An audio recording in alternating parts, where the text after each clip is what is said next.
How you doing, ladies and gentlemen? Welcome to This and That. I'm your host, Xander, where we're talking about this, that, and everything in between. I appreciate you guys coming to the show. We still working on everything with the internet, but we kind of got it a little bit better today. Hopefully, we shouldn't have any hiccups. As we get into today's show, we're going to be determining which economy is the best economy for us to get into. While we do that, make sure that you guys like and subscribe. Follow us on Twitch. Follow us on Twitter. You already know that TikTok is down in the United States, so we're not streaming in on TikTok until we can. Maybe if I VPN myself in fucking Hong Kong, they might let us do it. But until it happens, you know what I'm saying? I don't know. Uh, Either way, for you guys that are watching us on Twitch and YouTube and Twitter, note that you guys can click that link in the comment section, approve the link, approve the mic, approve the camera, and come on to the stage live. Make sure that you note that we're supposed to start every day at 9 Eastern, 8 Central, 5 Pacific. Typically, we're starting at around 8:30. The internet issues. I might just roll the whole show and just say bust it. We just gotta start off at eight or nine. That way, I can spend a little bit of time to get mentally prepared to get. You know what I'm saying?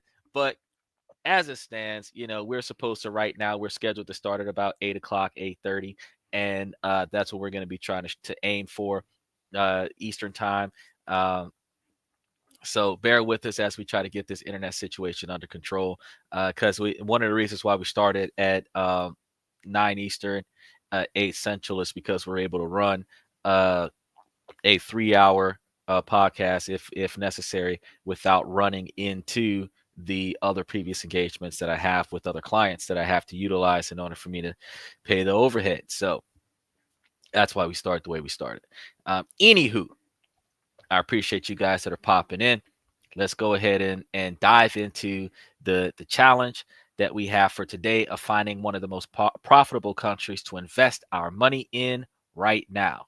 So, when it comes to investing, it's crucial for you to know where to put your money to get the best returns. With so many countries to choose from, we're going into international trades. It can be overwhelming to decide where to invest. But did you know that some countries offer better investment opportunities than others?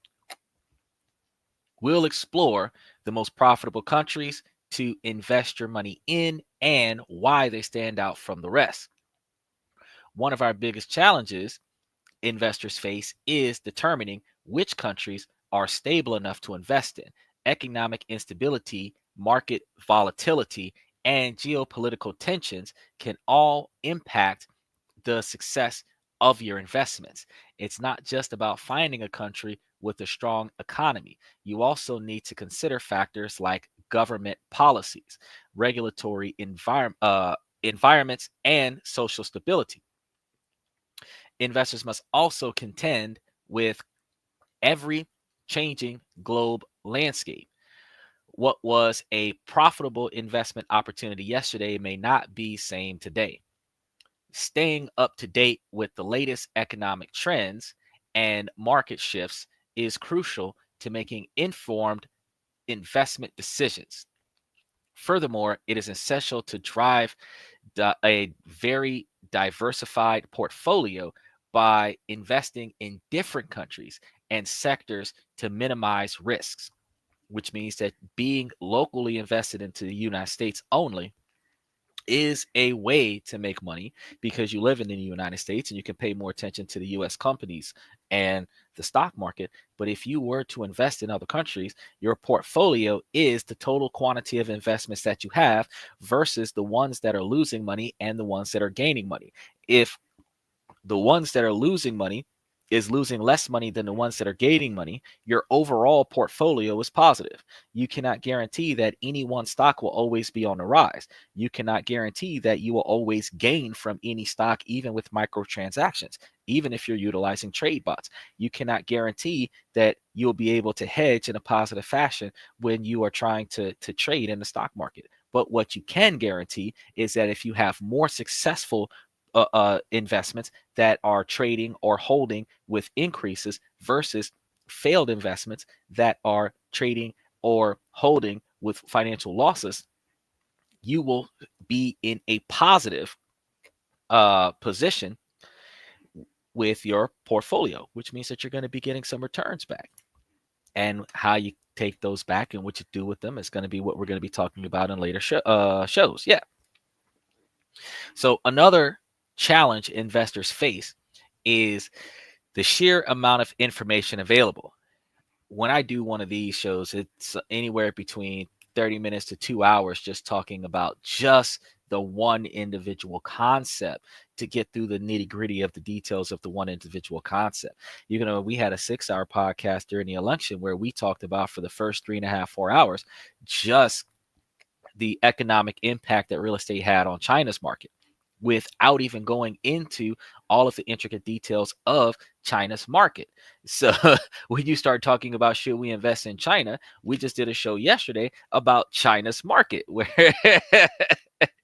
you would have done a total of about, 5 or 6 hours of just what impacts China's market. So, with so many sources providing conflicting information, it can be difficult to make a well informed decision. And that's why it's essential to stay focused on credible sources and reliable data when researching potential investment opportunities. Today, we're going to cut through the noise and we're going to explore the top countries currently considered profitable for investments. These countries have shown strong economic growth, stable governments, and promising sectors that are ripe for investments. The first country we're going to be talking about is Singapore, which has consistently been ranked as one of the most business-friendly countries in the world.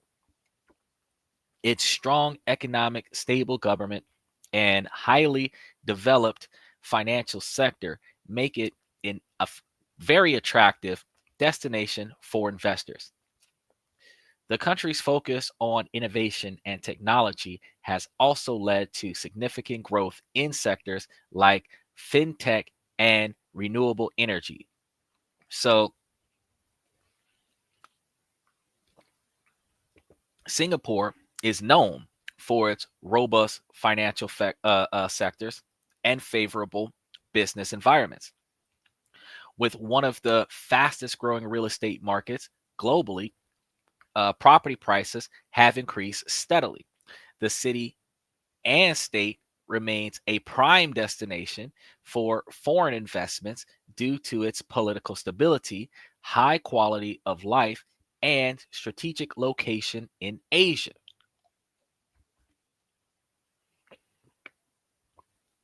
Another country that gains traction is Vietnam. With its growing middle class and rapidly expanding economy, Vietnam is becoming an attractive destination for investors and wives. The country's manufacturing sector is booming thanks to its strategic location and favorable business environment.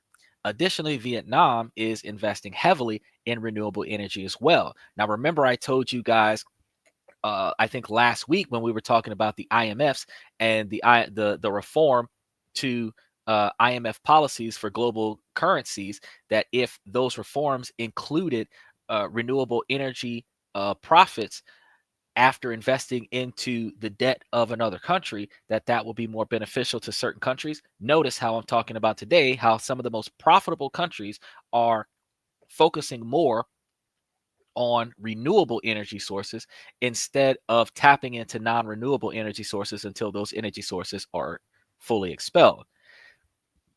This practice is making countries like Vietnam an exciting opportunity for sustainable investors.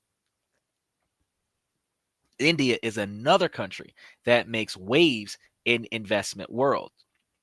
With its massive population and rapid economic growth, India is becoming a hub for innovation and entrepreneurship. The country's fintech sector is booming, with many startups and established companies alike making significant investments. India's government has also launched several initiatives to promote foreign investment and make it easier to do business in the country.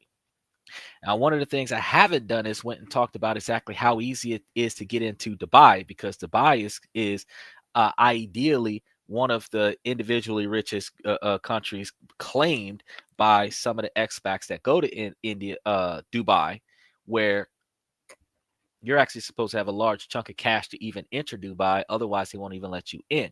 And Dubai is such a, rich country, might even be an equally expensive country, to the fact that pretty much everybody there has to have it in order to get it, make it, and spend it.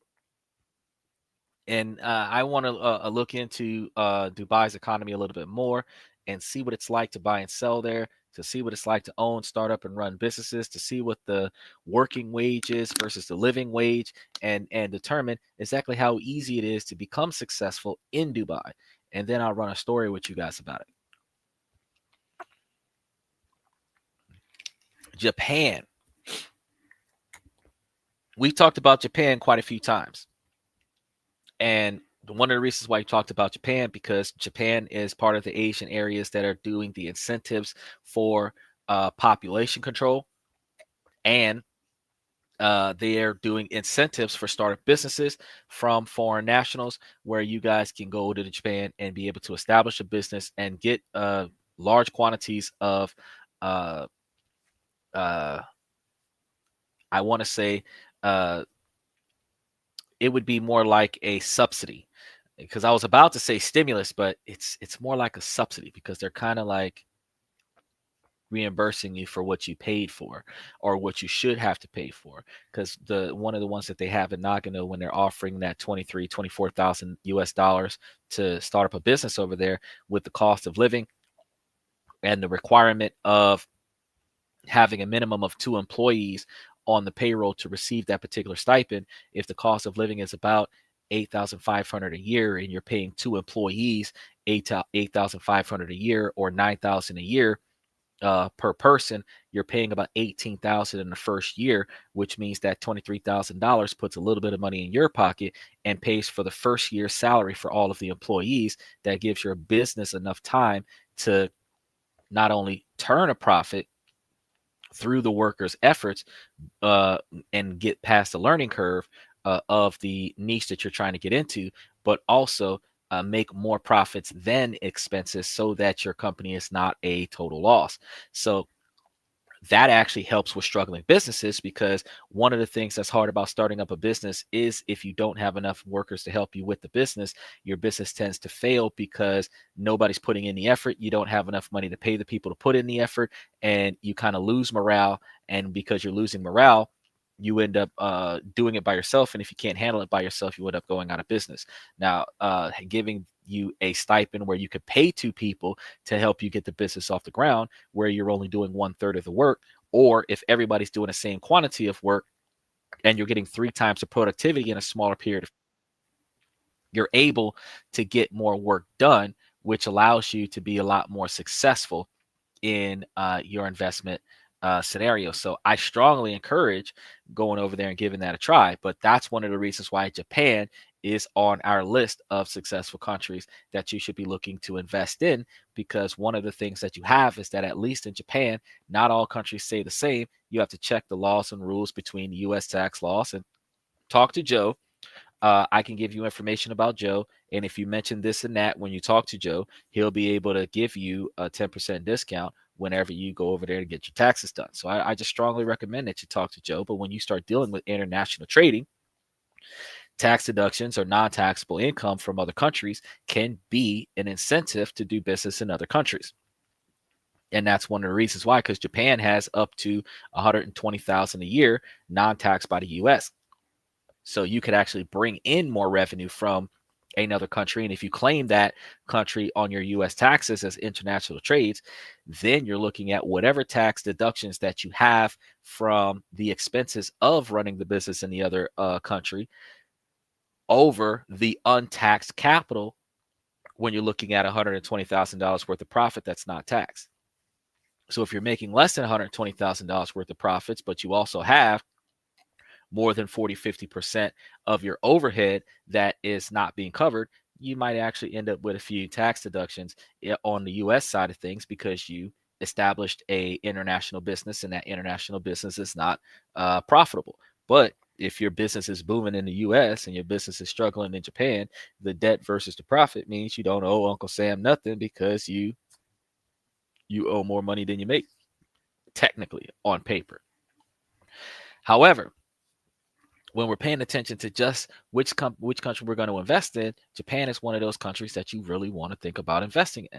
The economic recovery from Japan is witnessing a resurge.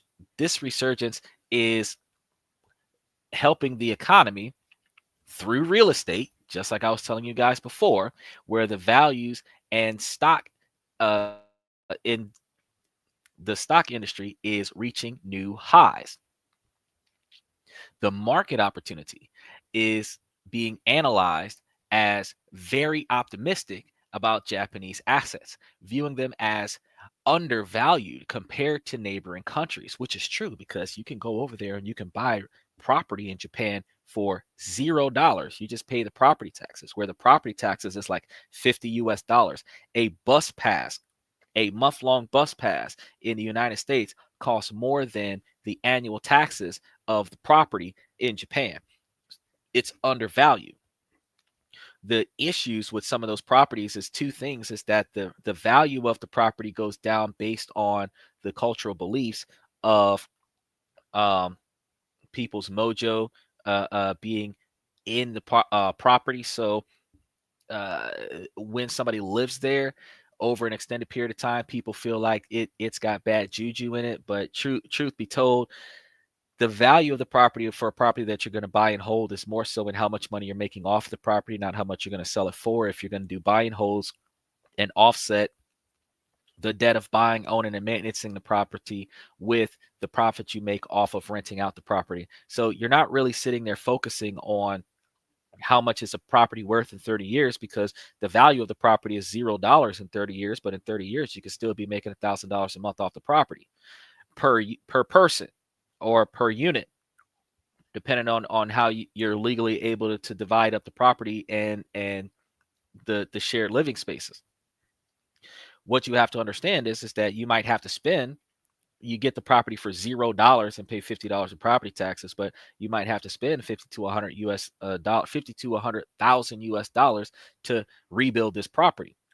But aren't you already spending 50 to 100,000 US dollars in the US to rebuild properties? So why is it so hard to do over there? And the reason why I say 50 to 100,000 dollars of US dollars is because some of those properties that are really marketed at a steal only have the complication of getting the development crew to the site. That's it. If you're willing to pay the cost to get the development crew to the site, then you would be able to redevelop some of these properties. The only other issue that you have is that outdated properties have building codes that no longer are favorable to the property, where renovating the property might be more difficult.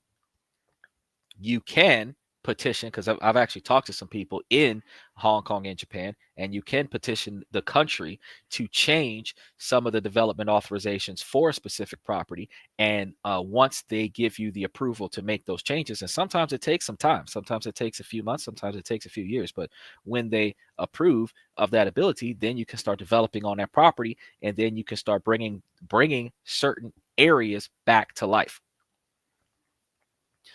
In addition, there are ways where you could actually petition the city to be responsible for redevelopment of the roads and the city property in the area, just so that you can make development of the house that you're looking at favorable to yourself. Where uh, most people would only focus on just the property itself. Here in the United States, you can actually petition the Japanese government and say, hey, I'll fix this house and I'll fix the road in front of the house after I finish fixing the house. That way everybody's satisfied at my own expense. And the government will say yes, but guess what? That debt that you incurred is offset by the profit you make off of that property. Now, can you sell it and make more money than you spent? That depends. But can you rent it out and over an extended period of time make a bunch of money off of the existence of that property? Of course you can. Can you own that whole neighborhood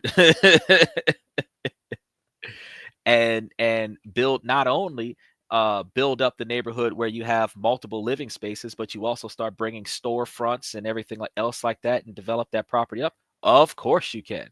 Do people really want to do that? No. Why? Because they don't really know the value of that. They don't understand the value of expanding outward in another country. They'll have that exact same idea here in the United States, but take the idea from the United States and go over there to Japan and try it. Nobody thinks about that. But that's one of the reasons why Japan is undervalued, because there's a lot of properties over there that you could just scoop up and you can make it work. You have to look at your investment, look at the development laws in the country, talk to the consulate, talk to the embassy, and then figure out how to make it work for you, and then go ahead and make it happen. Now, the stable economy and potential for appreciation makes Japan a compelling choice for investors. Another country that is really good is the Philippines. You have a GDP growth forecasted at 5.9% in 2024. The investment appeal in the Philippines is experiencing robust public and private investment, particularly in renewable energy and infrastructure. The country's young population, because they got a lot of young kids out there now, and growing consumer market further enhance its attractiveness for long-term investments. Cambodia, they have a GDP growth projected at 6.1% for 2024, which is higher than Philippines. The investment potential of Cambodia is expected to maintain strong investment momentum, bolstered by receiving tourism and strengthened trade relationships with major economic countries like China and the EU.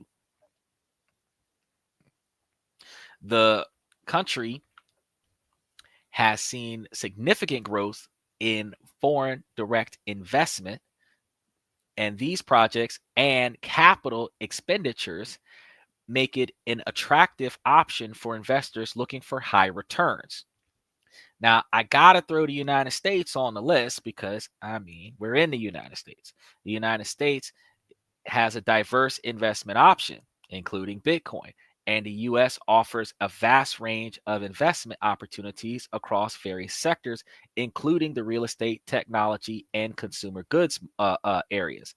The market stability actually is very volatile right now. And despite the fluctuations, the US economy continues to be a significant driver of global growth. So even though the United States is probably number 6 or number 8 on the list, because we actually have some that are actually more appealing than the US actually drives everybody else. So we're the leader, even though we're the least successful one. We're the leader. And that's one of the things that we have to take into account. So while we understand that we're not really pushing the market the way we're supposed to be pushing the market in the United States, we are still doing a good job of swinging things in the United States. So I'm sitting over here proud of the fact that we have the market that we have, and I'm looking at how we control the way everybody else turns things out. With a large consumer base and innovative industries, you're looking at investing in the United States can have substantial yields and high returns. One of the last things we have is Canada. Canada is quietly becoming a hot spot for investors. So the country's strong economic, stable government, and highly developed financial sector make it an attractive destination for investors. Canada's focus on innovation and technology has also led to significant growth in sectors like artificial intelligence and clean energy, even though Elon Musk is already cornered the market in artificial intelligence. We just understand that Canada's up there with trying to make it work. But which country stands out as the best option for investment right now? Well, I'm going to tell you guys, if I had to pick, I'd have to say Canada. With its the strong economy, stable government, and highly developed financial sectors, Canada is the full package. The country's focus on innovation and technology, combined with its favorable business environment, makes it an attractive destination for investors. So the investing areas right now in countries can make all the difference depending on which one you look at on different areas of the world.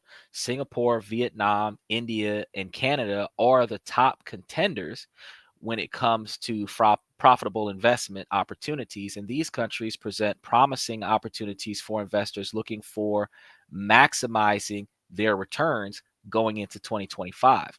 So the economic growth rates, favorable investment climates, and emerging markets make these countries attractive destinations for the investments in and of themselves. So each country has a unique characteristic that cater to different investor preferences and risk appetites. By doing your research and staying up to date with the latest economic trend and considering factors like government policies and social stability, you can make informed investment decisions and watch your money grow. So, what do you guys think about the way the economies have shifted after the election has changed? With Donald Trump taking over the presidency and becoming the president elect, we've also observed a massive shift in a positive direction towards favorable trades with the US. Likewise, Donald Trump has made changes towards favorable bills and policies related to cryptocurrency and trades and investments inside of cryptocurrency, which has sparked a massive fluctuation of increase in investments in Bitcoin. Now, we also know that every year we have this trend where Bitcoin tends to skyrocket towards the end of the year. It also tends to start going back down towards the end of the year. Right before Halloween, then it kind of goes back up and peaks. And then in January, people start taking out their money for quarter one and quarter two. So in quarter two, whatever value quarter two is, that's when Bitcoin is at its lowest in every year. And then in quarter three, Bitcoin starts to rise. So anybody who failed to get in when Bitcoin was at $70,000 and now it's at like $85,000, you guys would not be able to get as much off of your trade practices as you would if you were getting into the market when Bitcoin is at its lowest and you're in it as the market rises. Because every year it does surpass more than 100% of the value. So if you put in 50, it might end up at 70, 80, 90,000. Like I think it did peak at 90,000 48 hours ago. And then it's going to go back down 50%. So it might taper off at about $45 or $50,000 at the fourth week of March, first week of April. But it's guaranteed to give you a $30,000 to $35,000 increase, even if the market does start to stabilize after Donald Trump's been in office for half a year.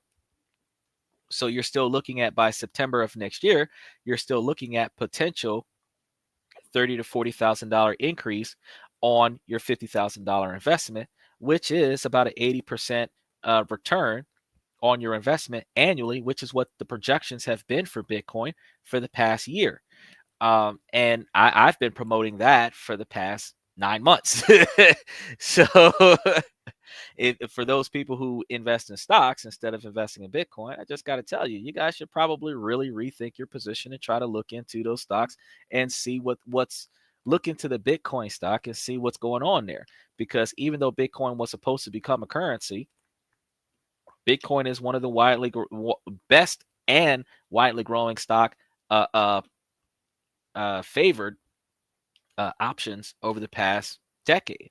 And even though you can't get in there and put like 50 grand down on one Bitcoin right now, you can marginalize. You can go in there and do fractional trading. You could put a percentage up. You could put a few $100s down on the stock and get back a percentage of the return.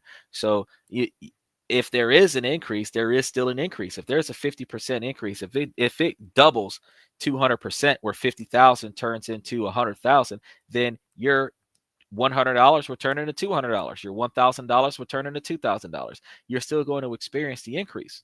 You're just going to experience it on a smaller micro level.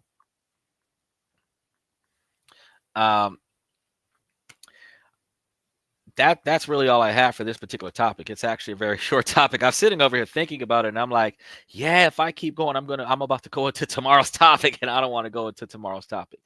So again, today we usually run for like an hour. We usually run a little over an hour, but today we ran it short again. I gotta tell you guys, I've been burning the candle at both ends. So we're getting a little over a half hour instead of getting our full hours in, but we do have a lot of things going on, and I want to get things set up because we've got the writer coming in on Friday. We've got the other gentleman coming in on Thursday. We got to confirm that right after today's show, which means that we should have at least 2 guests this week, and then we may have a third guest after that coming sometime next week. I still got to double back and reach out to Brett Owens and find out if Mr. Owens is still interested in coming to the show, and if he is, then we will be able to work on Mr. Owens getting in here and talking to us a little bit more about his book, How to Invest, because I did promise you guys that a little over a month ago. I have been looking into some other investment topics with some other countries, so we're going to be doing some stock investments in other countries, and we're going to be doing big business and small business discussions, because just like I said before, the way the country is going, this is pretty much what we're going to have to deal with. And for those men that want to be successful so that you can have the required expectations to attract yourself a more valuable person for your agenda, you got to work on your own personal business before you can call yourself trying to work on improving your happiness with social interaction, because relationships are transactional right now. And since relationships are transactional, if you don't have anything to bring to the table as a man, you're not going to be able to put any demands down on the table for the woman. So let's focus on getting our money up until we can find the right one. And if we can't find the right one, we got enough money to go to another country and find the right one over there. So I want to thank you guys for watching. Don't forget to share your thoughts about investing in these countries, and put those comments in the comment section down below. Also, make sure that you guys are able to come to the show. We are live 7 days a week. At some point, we usually get in anywhere between 9 and 9:30 Eastern time. We're here 9 Eastern, 8 Central, 5 Pacific, 7 days a week. So definitely keep an eye out for the show.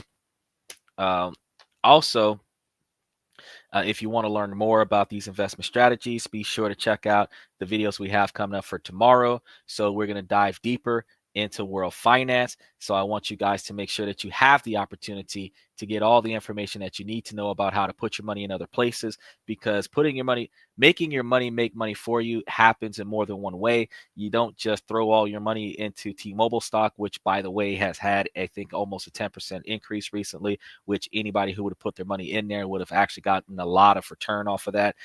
And also, somebody actually put up $483,000 worth of stock into T-Mobile, even though T-Mobile is switching over to fiber optics, which, guess what fiber optics is, y'all? It's bringing back the landline. So landlines fell off in the late 90s, early 2000s, and now they're bringing back the landline because landlines are more stable connections. So you could potentially see 2,000 megabytes per second from fiber optic landlines with T-Mobile. And that's one of the things that I want you guys to think about, that there is so many things that you can invest in. Nobody would ever think, oh, the cell phone carrier that I use on a daily basis, I should invest in that as a stock option.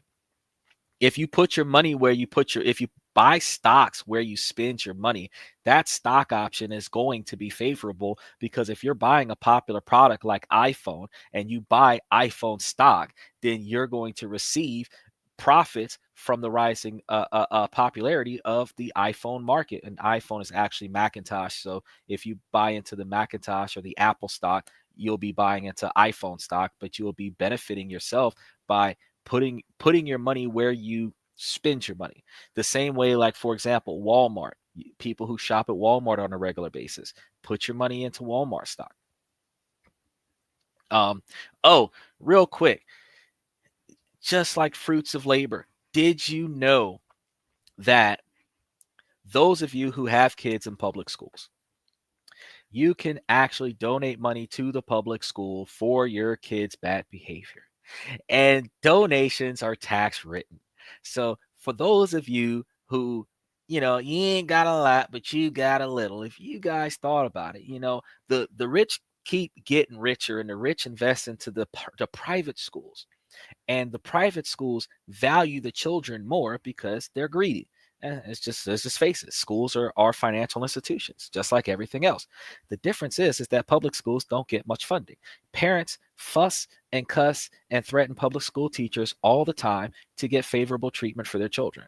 No one ever thinks that if you went to the school and made reasonable donations to the school annually while your kid was going to that school, and if you have multiple kids annually while all of your kids are going to that school, you would be recognized as a reasonably substantial investor into the school's success, which means that they would treat your child just a tad bit better because you're throwing them some change. Now, I gotta be honest with you, you're not gonna be able to say, "Oh, I'm giving them $100 a month and they're gonna kiss my feet." But I also know that if you are making big business moves and you're able to 10% of your income, instead of investing it into the local church, if you invested it into the local school, I promise you the school will be way nicer to your kid. Because if you're making $6,000 a year, you're giving the school $6,000 a year out of your $60,000 a year income, they probably will provide your kid with school supplies. But your kid would get a better education. And if every parent did this, instead of the school struggling with payroll and struggling with they would be struggling with equipment, updated textbooks, and the ability to teach the children on advanced levels, the school would have enough funding to be able to, because they're depending solely on government funding. And I'm talking about this right now because you have to think, since Donald Trump is about to tear down the educational department. So there is not going to be government funding going out there, like talking about it, to the educational department, to the educational sector. The educational sector is still going to get basic government funding, but it's not going to be getting the types of government funding it was getting under the Democratic reign. So if you want to see your kid's local school get better, y'all need to start pitching into the school. Since you're not paying extra money in taxes, you take the money that you would have been given to taxes, donate it to the school, and then count it on your tax return as a donation. You make sure that whatever you donate to the school, that you get a voucher from the school that you donated money to the school, and then you take that voucher, you add it to your tax return, and then you send it in to the IRS when you file your taxes, and they'll give you tax credits for donating money to the school, because you are allotted to get tax deductions from any primarily government funded entity, any publicly funded or government funded entity that is a nonprofit based entity. Educations are nonprofit based because they only get enough money to pay for the teachers that take care of the students. They don't get money to pay shareholders. They don't get money and turn profits. I mean, technically they turn profits, but they don't get money. The school in and of itself doesn't have a surplus of capital. So if you donated money to your schools, donated money to your kids' education, if you have a school that you want your kid to go to and you send them a $10,000 check, they're probably going to take your kid a whole lot faster than if all you did was complain about the fact that they won't accept your kid. Let's just be real. And then that $10,000 check is a tax write-off. So $10,000 worth of taxes you wouldn't have to pay to the U.S. government. So if you was entitled to work credits, get that back. You know what I mean? If you have some 1099 work where you didn't pay taxes on that, you don't owe, because you already donated $10,000 worth of deductible taxes off of your tax returns. So make your money make money for you. This is even how middle and lower class individuals, financial middle and lower class, the impoverished people, can literally still act like and function like a business. And do you believe that if a rich person wants you to cooperate with them, they don't beg and plead and talk to your supervisor. They just buy the business and fire the people that don't work with them. If you want to influence, you influence with your resources. So if you want to influence, that's why I'm teaching you guys, let's build up our resources. If you want to influence where your child is at, the first thing you have to do is you have to go to wherever your child is at, start donating some money to the school, get on the PTA, and then start talking to the people on the PTA like, hey, this person donated more than everybody else. He wants his kid to be in a school play. Kid's going to be in a school play. They make a basketball court or create a computer lab or buy new buses because of the amount of donations that you're giving to the school. Your kid's not going to be treated like garbage by the teachers, because what do you do? What happens when you're no longer satisfied with the product you're investing in? You pull the funding. So once they stabilize their budget with your regular donations, they will not want you to stop donating. Guess what happens there? Leverage. Now you can persuade them to work in your favor, because if they don't, you'll pull funding. Now, if you've got a juvenile delinquent, then in order to keep your kid from being kicked out of that school, you might have to donate extra money to the school, but it's still leverage. Oh, instead of expelling them, just suspend them for a couple of weeks. Let them come back. I'll give you guys a couple $1,000 extra to make up for the inconvenience, and you guys can use that to redo the gym. You know what I'm saying? And that type of leverage actually aids you in business with making yourself successful. RR says, what's up? What do you got for me, RR?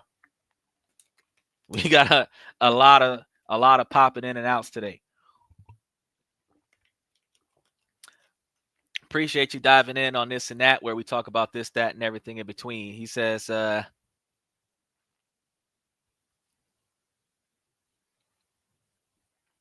okay, that's good to know. He made a statement that I can't put up onto the screen, but that's good to know. You actually could do that. Those drinks called White Russians? You can actually put that into a White Russian as well, and it's a whole nother experience. There's a lot of nutrients involved with milk. Just want you to know that.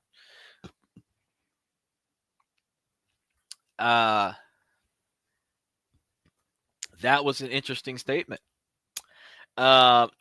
Here's one. Since you like bongs, did you know that hookahs are very good, that you guys can utilize?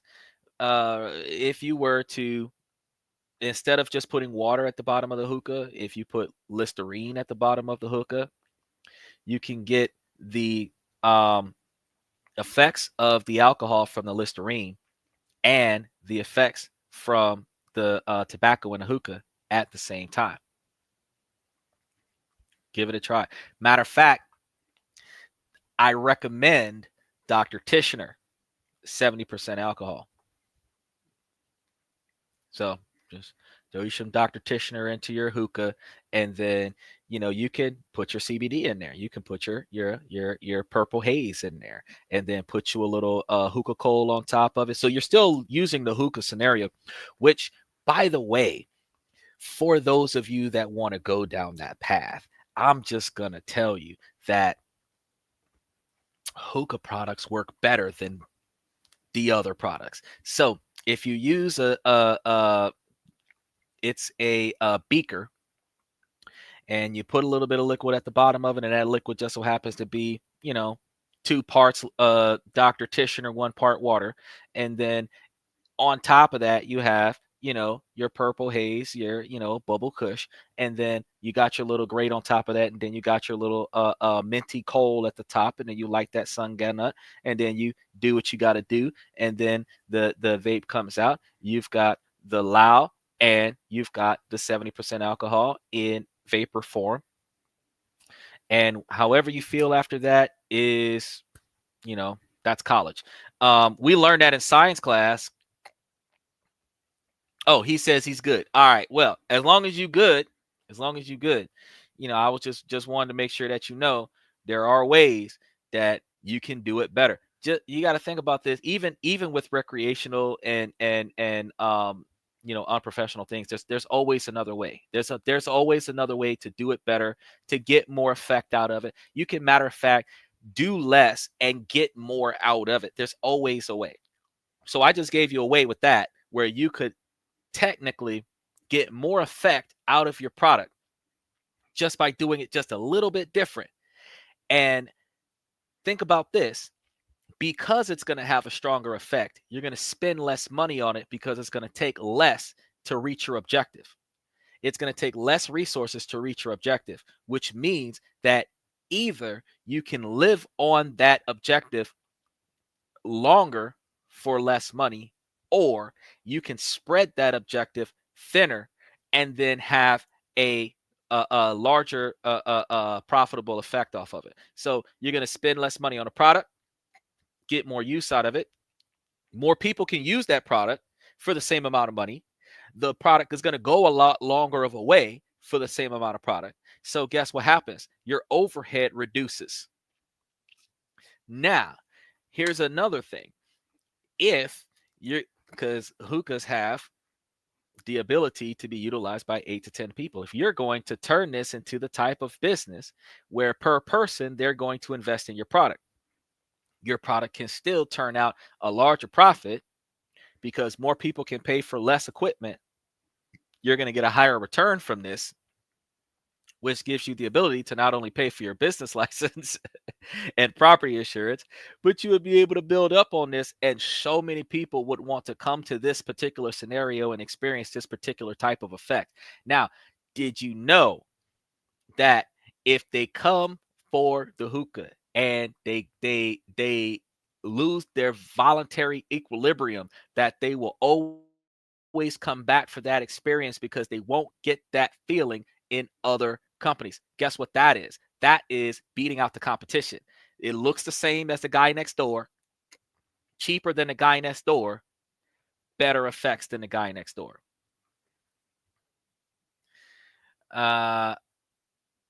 Well, dried sunflower that's a way to go. I know some people who use Listerine seeds, so I mean, coffee seeds. It's a way to go.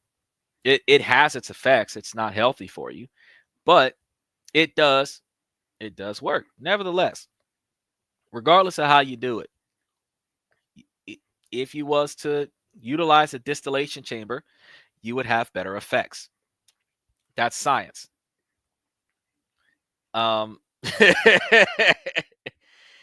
My goal is to help you be more successful, even if you're not trying to be successful in business. So I mean that just saying, you can take that. Matter of fact, you can take that and put it into a coffee filter, and then put that into your hookah, and still put the coal on top of it, and still put the Dr. Titianers into the water, and still turn that into something that will get you a whole lot more results with less product, less money for less product, better results, longer periods of time. I'm just saying, it is what it is. It gives you what you need at a cheaper price. Think about that going forward. You got to find ways to expand. For those of you that I know that in certain states that you guys got distribution laws that allows you to grow without a problem. You guys should be getting yourselves a large quantity of land now. Put a 20-foot privacy fence up there and start getting your guys some hydroponic farms going. I don't know why you haven't. It's being sold online. You can get hydroponic farms going, and then you could sell in bulk to those individuals that actually sell the product on bulk, sell the product online, where you don't have to compete with them. You could just add to their inventory and say, hey, I see what you got going on. How about I allow you to collect X number of pounds at a time to aid in your inventory? That is called networking. So I see you guys are you related to Lucas the Poser?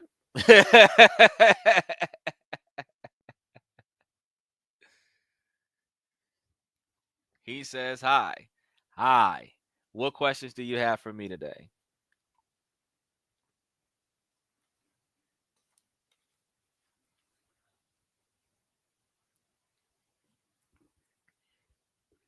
We were just talking about economic business. We were just talking about expanding financial wealth across the world. Now you guys are talking about bongs. So just interested in wondering what's your question for me? Because I know actually we had a couple of people that came onto the show. Well, they were in the comment section and they asked us some financial questions and actually got them tied together with an investor that works with gold and silver trading. So we're glad we were able to make that connection. Um, we thought that was actually a very strong and improved way to utilize the platform to be able to to be able to make financial connections and tie people together. I know they tried to soundbite in the comment section, and I'm like, hey, you ain't got a soundbite, bro. You come straight up on the show and you can talk about them. You ain't got to drop somebody a hint. You can literally come to the podcast and like literally promote. Like if you really want to do that, you can come here and you can do what you want to do because we talk about this, that, and everything in between. So if you're interested in getting up here talking about your homeboy and how appropriately now and how well you know that doing business with your homeboy will make things work for the other people. Hey, get up here and say what you got to say because we're about making money, make money for us. So if you guys got connections, share them, share them.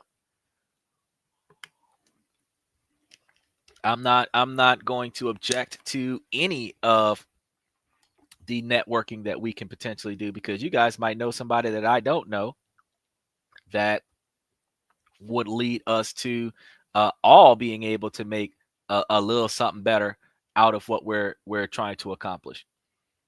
I want to give a special shout out to a few of the fans that like to come to the show and dive in and participate in a positive fashion. I also want to talk. I don't think I put Bricko Mode up there. I want to talk about Bricko Mode and Fire. Uh, you guys did a good job entertaining us over the past couple of weeks. So I want to give you guys a special shout out. Uh, Young boys is learning some stuff on here. Even while they're climbing around, they're learning some stuff on here. So wanted to throw you guys up there with a special what's up because I think it was Brickomo's dad Joe came onto the show from the villa when they were doing the Airbnb.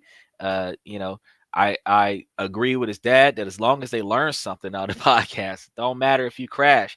You guys can crash it. You just can't be seen on the podcast if you're not over the age of 18. But we definitely encourage you guys to drop in, say what's up, see what's going on, and oh, for you guys on Twitch, because I see you guys on Twitch. I really appreciate you guys coming back to the show. I know that Red Void is coming back on a regular basis. Omni81 is popping up more often right now. So the rest of you guys that are showing up on a regular basis, give me a shout out. We'll throw you in to the comment section. But in addition to that, just note, I figured out how to give you guys the ability to see the full video when you missed the video. So I started highlighting full length videos. So now when you go to the profile on Twitch, you are able to see all of the videos from all the shows that you missed. So if you weren't able to catch the show when the show started, now you can you can go back and rewatch the show and you are able to see everything from the beginning. Yesterday's debacle, not so much, though. I only put up the full successful 30-minute video after we had an hour's worth of problems because the tower exploded in the nearby area earlier this weekend, and they have not fixed it yet. We're still working on it, but we're live streaming from the cell phones again. So at least today, it looks like we didn't get any drop frames. We didn't get any pixelations, and it is not HD quality. I know I had a couple people on TikTok that were complaining about, bro, your camera. Bro, not everybody can do 4K. If they don't have 4K bandwidth, there's not much that we can do. We got to use what we got to use. So they're giving us 720p. That's what we got to deal with. So we take 720 pixels. We're not operating on HD right now because in the location that we're in, we're not getting HD quality bandwidth. So we just got to deal with what we got to deal with. Once we get to a more defined location where we will be able to better established network, that's when we'll be able to check some boxes and make sure that we've got that the HD connection. Maybe even potentially have the T-Mobile fiber, because T-Mobile fiber should give us better quality internet, and better quality internet should be able to help us with, excuse me, it should be able to help us with faster speeds, which should be able to help us with better live streaming as things get better. And you got to understand, the T-Mobile fiber costs twice as much as the T-Mobile home internet. So we're going to be upgrading some shit, but it is what it is. So and then that's going to be one of the other funny things, because I know that one of my partners, Mr. Pibbs, he's actually streaming using the JetX stream, and I might send him the home internet, and he send me the JetX stream, and I use the fiber, and that way I have the JetX stream to do mobile live streams. But until I can do mobile live streams from the JetX stream, I'll do mobile live streams from the cell phone like I've been doing. Either way it goes, I've got a way to make it sense for us, and I got a way for us to make money, because I'm not going to be that guy that is not with Donald Trump at the helm. I am not going to be the only person not making money. I forbid it. I will make money some kind of way, and y'all gonna either make money with me or watch me get rich without you. That's the only two options. I know Mr. Pibb said that he wanted to be a millionaire by 2025, and I'm like, man, I can't guarantee that you're a millionaire by 2026, but follow my lead, and we gonna get rich together. We just gotta, it's gotta be, you gotta build a slow, stable foundation. And if you build a slow, stable foundation, that slow, stable foundation will be able to multiply in magnitude. And while you might not be able to be a millionaire overnight, it is possible for a 5-year plan to be a multimillionaire, a 3-year plan to be a millionaire. But it requires you to invest your money. It requires you to invest your money in something profitable, not buying stuff that makes you laugh. Investing in stuff that makes you profitable. Money where you put your money in and more money is owed back to you when it's done. That is where you're supposed to put your money. And that's why we were talking about global economic trades. You might not be able to spend a bunch of money in offshore trades right now today, but with the advancements of technology and the internet, there are ways where you can invest from the comfort of your own home into other countries. You have to do the research and make sure that it's a legitimate trading source. And then you have to look at the trade laws and look at the fees involved with it, because when you start doing transfers, you're looking at currency exchange fees, you're looking at international trade fees, you're looking at international currency purchases with fees which are using your credit card when they charge you for international transactions. All of this stuff applies, and when you take that stuff into consideration, you're looking at how much money you're going to get back after you spent a bunch of money on the platform in and of itself. And when you're looking at how much money you're going to get back, that's when you're able to say, okay, I will make a profit off of this, or I won't. If you're doing it with the guaranteed every action requires a profitable return, then you may turn away from certain things that are good for you when you think about the fact that this is guaranteed to be a debt, but this debt offsets my profits, which means I don't owe Uncle Sam as much because this is going to be a guaranteed debt. This over here is going to be a guaranteed profit. That is a portfolio. The stuff that you owe money on versus the stuff that you make money on. That's your portfolio. And if your portfolio is positive, it doesn't matter if this is guaranteed to be a total loss, as long as that total loss is offsetting the taxes owed. That means everything else on the other side must be a gain, because you're going to invest in a guaranteed total loss. But then you can turn that total loss over time into a profit. You can turn that total loss over time into an enhanced reputation. It just really requires you to know what you're doing and know where you're doing it at. So I told you guys that I'm always going to do the best I can to give you at least an hour, and I managed to just barely get it. I got it right at 39 minutes and 45 seconds. I definitely want you guys to keep coming back to the show. Make sure that you guys like and subscribe. Make sure that you join the membership. Make sure that you follow Brickle Mode's example and throw some special likes and special comments and special thank yous and donate to the podcast success, so that we can actually increase the ability to provide you guys with better quality streaming as well as better quality information. Remember, even though we start 9 Eastern, 8 Central, 5 Pacific, sometimes we do start a little bit late, but we are on every night of the week. So always come back and look out for us. Also, keep in mind, later this week, I've got 2 guests coming on to the show, one on Thursday and one on Friday. Because I got 2 guests coming to the show, one on Thursday and one on Friday. I definitely want you guys to come back and see what we got going on with those guys, because they're going to be promoting their products on a show. They're going to be talking about what they like about their company, what are the best reasons why you come to their services that they have to offer. So, you guys can learn a lot of stuff when you come to this and that, because we're going to talk about this, that, and everything in between. We talk about business, we talk about politics, finance, relationship stuff, self-improvement, self-motivation, lack of procrastination. We're going to talk about all these things.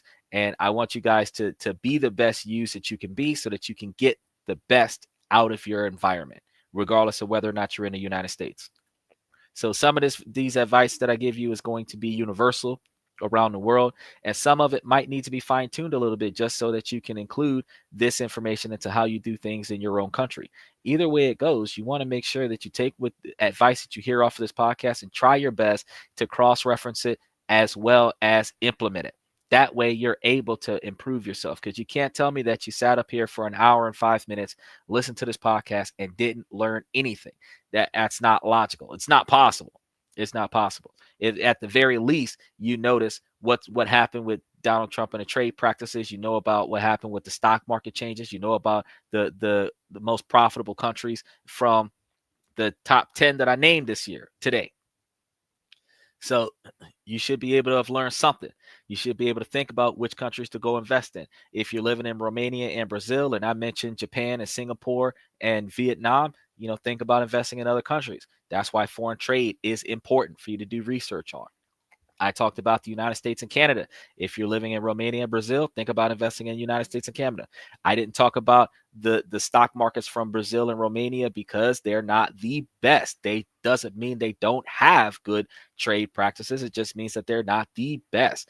The above average is the ones that I talked about today. So you can still invest in your own country. If you're from Brazil or Romania, you can still invest in your own country, but you just also want to keep an open mind for foreign trade, because if you invest in foreign trade, you're probably going to get higher returns. You want to compare your return rate from local investments to your return rate from international investments when you take the cost of investment and the service fees required around that investment out of the profit that you gain.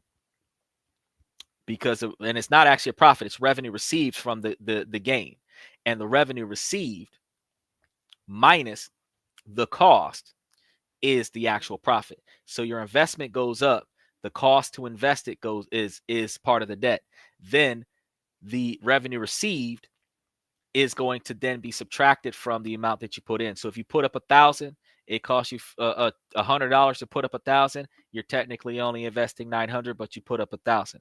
Out of that 900, you made 10% interest. You got back $90. Out of that $90, they're going to charge you $10. So you've spent $110 on getting back $80 of profit, which technically would have brought you down to like an 8% or 7% return, but you're still making more money than what you put in. That means that you just got to continue to invest in that particular product because you're still getting an 8% return, an 8 or 9% return. When we're looking at what we're doing versus what we're getting, we just got to make sure that the numbers match up. It's never too much money if you're getting back more than what you're putting in. It's just the cost of doing business. Remember that. So with that being said, I am out of knowledge and information for you guys today, and I definitely got to set everything up for the rest of the weekend. So I have a Thursday and Friday show set up right now, and I'm going to move them to next week's Thursday and Friday show and put in the Thursday and Friday show for the two the two guests that we're going to have for this week. And then I got a couple other things I got to do with a few other contractors. So I really appreciate you guys coming to the show today. Ladies, as long as the situation, I'm going to keep asking you ladies to make it make sense. So ladies, make it make sense. I'm your host, Xander, with This and That, where we talk about this, that, and everything in between. Y'all have a good